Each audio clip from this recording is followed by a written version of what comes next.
All right. So now we're going to learn about the respiratory system. Last time we talked about the circulatory system, where we talked about the bloodstream.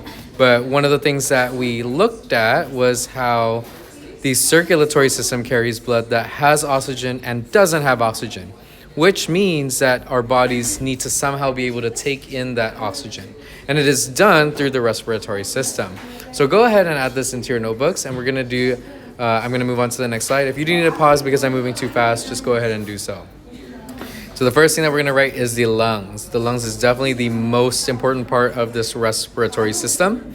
And because it does draw in oxygen, so you know that when you breathe in, you are trying to breathe in oxygen.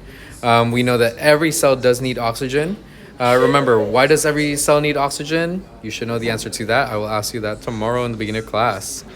It is given by the bloodstream. So the oxygen goes to every cell and it's given by the bloodstream, carried by something in the blood. Also, you guys should know which part that is. And therefore, now we're going to go to the lungs. So how does the bloodstream actually draw in the oxygen there? Well, it does so, right? The lungs take in oxygen from surrounding air. It does so as the air goes into the nose and the throat. It goes through these parts called the larynx, voice box, trachea, and bronchus.